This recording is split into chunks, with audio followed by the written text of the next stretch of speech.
Folks, the Browns season is over, and I don't feel bad about it at all. Oh, by the way, the Rizzo Show starts right now. Yeah! The Hard Rock Rocksino Northfield Park presents The Rizzo Show. And now your host, Tony Rizzo, with co-host Mike Polk Jr. That pony. I almost fell.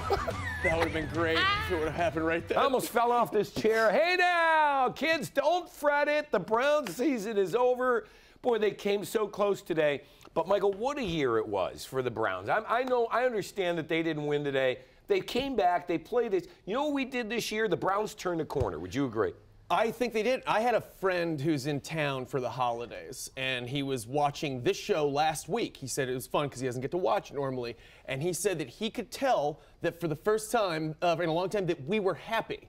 He said it was so weird watching you guys happy because what people don't realize is we want to be happy. Sure. You know, and this year they finally gave us a reason to be happy, and I'm having a blast. It was fun. I'm sorry it's over. I mean, usually we can't wait for the Browns season to be over. This year, you wish you had another game next week. Folks, don't fret. I know they came up short today, but what the Browns did this season, turning it around, Baker Mayfield, listen, you better get your season tickets now. All right, the game ended here, Michael. Any problem with them not kicking the field goal? No, not based on what we've seen. I mean, honestly, Greg Joseph gets a bad rep. I think he's actually statistically been pretty good this year, but he's not kicking a 57-yard field goal, especially he missed one from way closer earlier. You didn't have any faith in him doing that. No, and his longest ever was 55. Greg Williams said, and I quote, "I wanted the ball in the hands of Baker Mayfield at the end of this game." I would agree with him 100%. Absolutely. He's done nothing to prove otherwise. All that's happened is good stuff when you do that. Yeah, and on this play, the Ravens D made a great. Baker said the play that he will lament is the out pass that he missed to Jarvis Landry, which would have put him in field goal position. But I thought Baker played a great game today. I mean, look at them. I know he threw 3 interceptions, but you know what's great? He can throw 3 interceptions, and he still leads his team back. Michael, he broke the rookie record for touchdown passes by a rookie quarterback.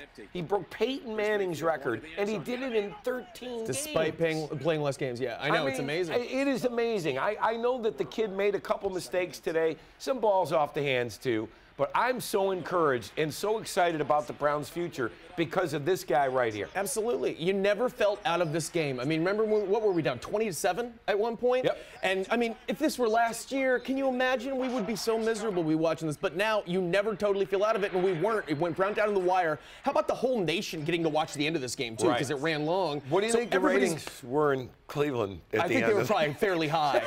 Yeah, I do.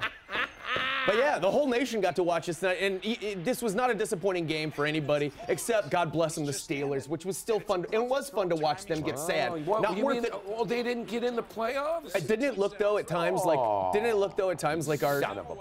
Good. Yeah, glad he didn't get in the playoffs. It is nice. Yeah. They showed them all like taking a knee, watching the end of that game in their stadium after their game ended. All their fans stuck around to watch. It was incredible. It was. That was the only good thing about that. Like even when we lost, we won in that way, and it still stinks because I'd rather have them in there than Baltimore because I have no respect for Baltimore. But you know, they're a good team. They're still a good team. We'll see. I don't know. They might have to play the Charger. We'll see. Now we've got some big decisions to make. Huge decisions. First up, coach. You going to stick with Greg Williams or not? Come get some. Went 5-3. Michael, I've seen a lot of tank jobs in my day, especially covering Cleveland sports.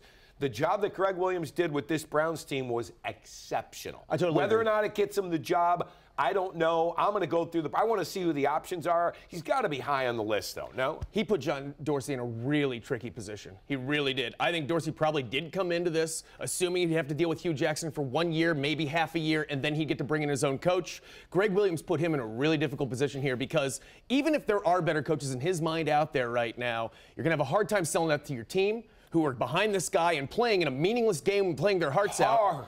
And you're going to have a hard time explaining to these fans who watch this guy. It's the guys, whoever he brings in that's not Greg Williams, if that's the case, is going to be under a real microscope from these fans. If he doesn't go 5-3 in the first 8 games, listen, Doris, I got faith in you. I expect you to make the right decision here, but I wouldn't. You've got to blow me away with somebody outside that building to replace Greg Williams. I think he's done a fantastic job. And what's the harm in keeping him maybe for a year or two to see where it goes? I don't know. I've got to see the pool of people. Is there someone you want?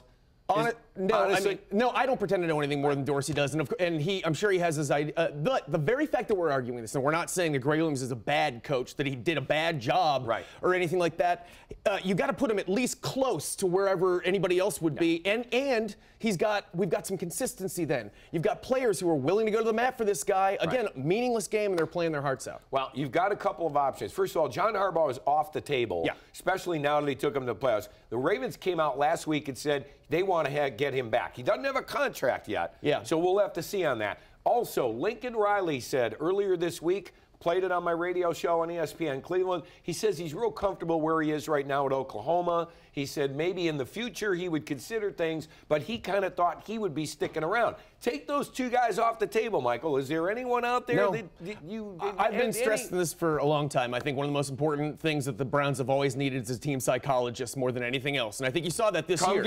You're getting performances out of players that were not that great last year. You're getting, you've got Perriman all of a sudden looking like a top 10 receiver. You've got, who's the offensive lineman? Greg Robinson, who came and remembered how to play football again this year. They're playing behind somebody. They're playing behind Baker, but they are also on board with Greg Williams. And how do you take that away from psychologically from these players right now? Bruce Arians, I love him to death. Had him on the show a number of times. I don't know if I'd make that switch. I know the Browns want to keep Freddie Kitchens, but you've got to consider this. What they did right now, you can keep the systems that we have. Every year we're changing systems. My point is, if you find somebody out there, Dorsey, who you think, John Dorsey, the GM of the Browns, you think it's better than Greg Williams, then go for it. But I wouldn't push it. You know what I mean? I would take a look, and I know the Browns have to do a lot of interviewing. They got to interview minorities for the Rooney Rule. It'll take weeks, probably. But let's just wait and see how this goes. Boy, what a year Baker Mayfield had. As I mentioned, he broke the rookie record for touchdown passes. Michael, no one knew what Baker would be. It was a big surprise when the Browns took him on draft night. There were many people shocked. And all he did was come in the first time he ever played Brown Stadium. He won a game. We hadn't won a game in 2 years. What do you make of, what is the ceiling for this kid? Because Tony Romo, who really knows his stuff on the broadcast today with Jim Nantz, said that he thinks Baker Mayfield could be a Super Bowl winning quarterback. Yeah, I mean, you've seen these windows that he's passing into, and you've seen the poise that this kid has in his rookie year. That's what's insane to me. He never looks shook. Even when he throws interceptions and stuff, he comes off and it looks like he's thinking about what he did wrong. You mentioned earlier, that's the pass he wishes he had back in this meaningless game in which he played his team back from 20-7, and that's what he's going to go to sleep thinking about. I mean, that's the kind of psychopath that you want heading up your football team. And these people, his players will follow him anywhere. So I think that the sky's the limit. He also creates his own grudges. Yes, which I like that love. Too. Michael Jordan was the greatest at that I've ever seen in my life. Can I tell this story real quick? Please. The Browns opened the season in 1999 against the Steelers on national TV when they came back, okay? Do you know what Bill Cowher did? What's that? They went to Bill Cowher and they said, hey, we need you guys to come out early for the national anthem because we're going to have Drew Carey.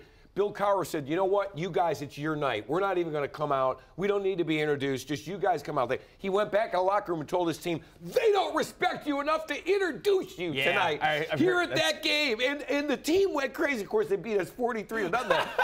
That's the kind of thing you want from somebody. Absolutely. Highlight of the year. Highlight of the year, Michael. You were there. I was there. Yes. Thursday Night Football. The Browns hadn't won in 2 years. The turning point. They were down 14, and Baker Mayfield came in and led the Browns to victory. If you were at that stadium that night, you will remember that for the rest of your life. Not as jazzy as 10-cent beer night, not as crazy as Bottlegate, didn't create as many bruises, but still a very memorable game in that stadium, and it really was the turning point of the season. Fans left that game chanting Baker Mayfield. Yep, it was weird. I remember it being really weird how hard it was to actually get out of the stadium at the end of the game, because normally we trickle out through the first quarter, and then it keeps us a slow process, so there's plenty of elbow room.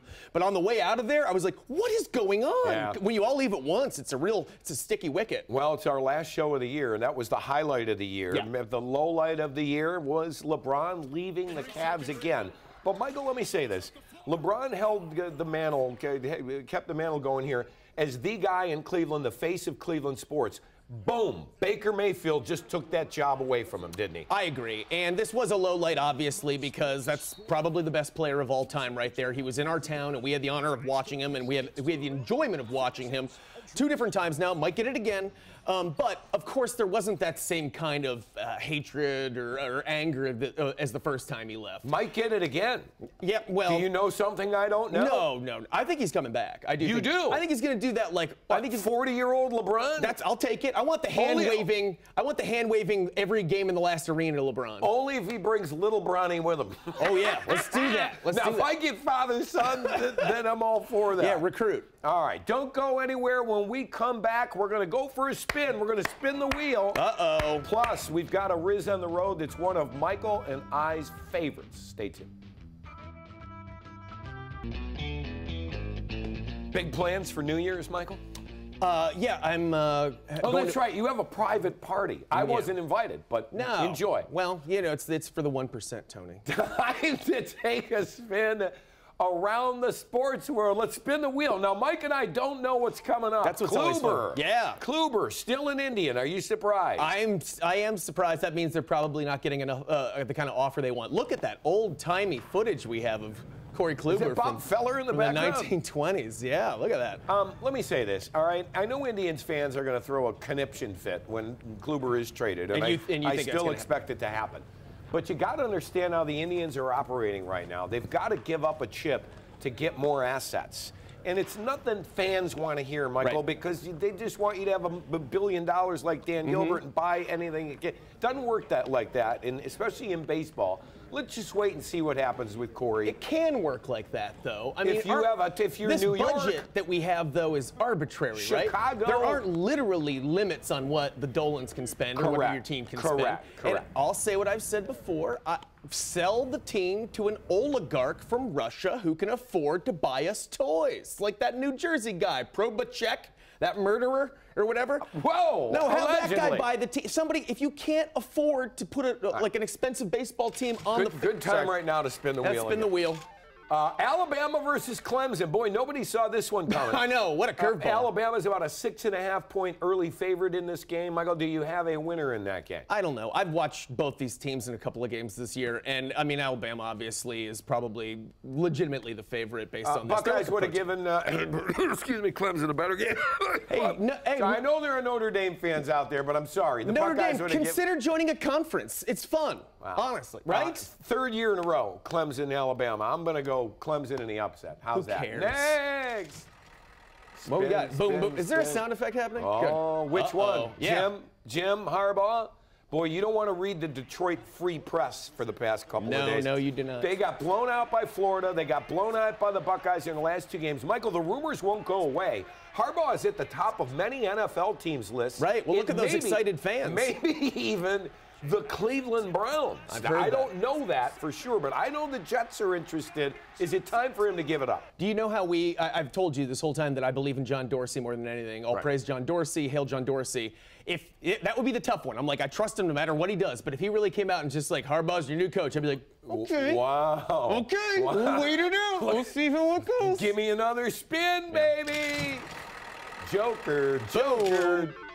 What is your New Year's resolution, Michael? I'm not making any resolutions this year because I know that I won't stick to them. I know myself well enough. You got to know yourself, and I know that I probably won't do anything that I say that I will. So I'm going to ask society to change around me. Okay. And accommodate me and make me a better person by, like, I guess, ticking me off less. How about you? I want you to rename the stadium. That's my New Year's resolution is to get you to rename the stadium. Okay. Since you named You don't like First Energy Stadium? I love First Energy, but you know, Factory of Sadness is known around the world, Michael. It's your job, my partner, to give us something. Maybe we'll have a contest. You sound like a lot of people on Twitter. I'm like you. I don't have any New Year's resolutions. I'm going to break them all anyway. All right, coming up after the break, we are going to... Oh, yeah. This is my favorite place, dude. Barbecue, anyone? Yes. Stay tuned. I want to live in there.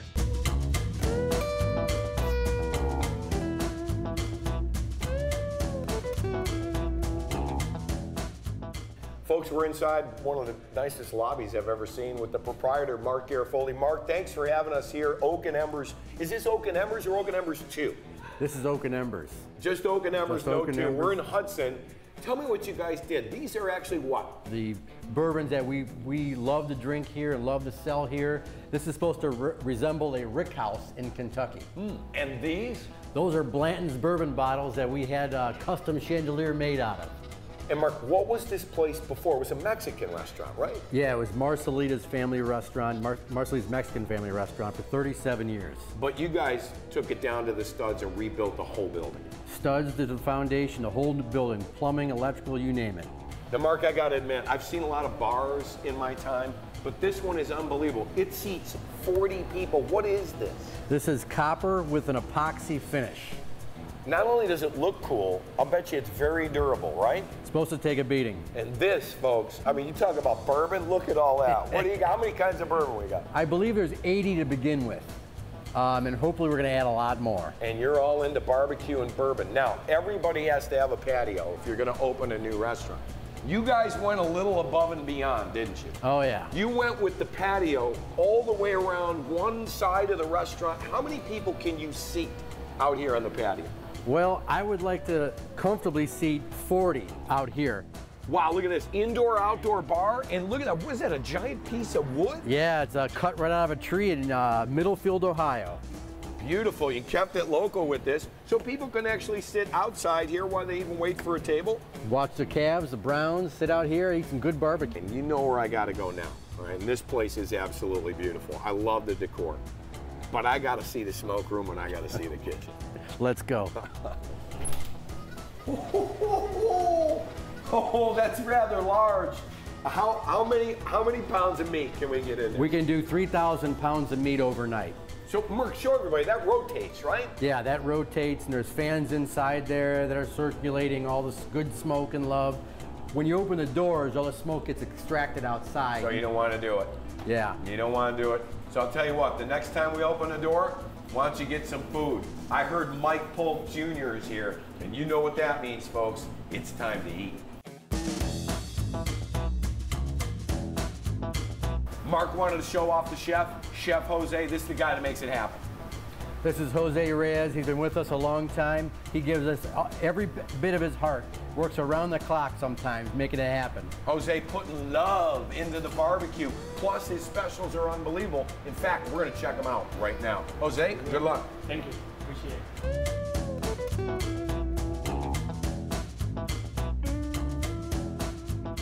Oh, folks, look who's here. By the way, he hasn't stopped eating since he got here. Mark's better half, Gretchen, is here, Chef Jose. Guys, I got to tell you, this is unbelievable. By the way, this is a BLT, deviled egg. You got a little lettuce, you got green tomato, and bourbon bacon jam. Burgers, ribs, and ladies and gentlemen, the best brisket in Northeast Ohio. Again, we are in Hudson. It took a while, but we're finally here and we're finally open. Oaken Embers, guys, congratulations. Thank you. Congrats. Everything's wonderful, and I appreciate it. It was worth the wait. Thanks for saying something, Mike. This was honestly, you know this. I know you're trying to wrap it up, but you know that I've been begging you since they talked about opening this next place. The whole time, all I've ever said was, you make sure and you tell me. Because I've been to the Chesterland place. It's my favorite barbecue in Cleveland, and I'm good luck to you guys. This stuff's amazing. God bless. By the way, there'll be a third Oaken Embers opening in Pinecrest sometime around April. They are pouring the concrete right now. I really did just drive from Lakewood to Hudson to eat that day because that food's so good. You told me if that was within smell's distance of your house, I'd be bankrupt. All right, no doubt. They'll throw you a couple. It's very good. All right, time now to see what's happening in the Rocksino New Year's Eve. Get on board with Hard Rock Rocksino Northfield Park's Come Sail Away Cruise Giveaway. Win a Caribbean cruise valued at $5,000 or up to $2,500 in free play each week. Earn entries every day until January 25th and 3 times the entries on Tuesdays. Drawings will be held each Friday with 3 winners every hour from 6 p.m. to 9 p.m. Treat yourself to an amazing 4-course meal special at Kozar's Wood-Fired Grill and delight in the Kozar's Happy Hour every Sunday through Thursday, featuring delicious bites from the exclusive Happy Hour menu. Direct from Broadway, the 2016 America's Got Talent finalists, the Clairvoyants, bring their world champion mentalism performance to Hard Rock Live, Saturday, January 19th at 8 p.m. Find your rhythm at the Hard Rock Rocksino, Northfield Park. Vegas Experience, Ohio address. Is that a good point? Hey! Good point. Stay tuned, Mike. Game Day Prime, followed by our good friends Big Chuck and Little John are coming up next. All right, future's so bright for the Browns. Absolutely. We're going to have shades We're on. leaving the year on a positive note, Tony. God bless. Are you excited? Yes. Happy New Year. Good Happy to be New Year, alive.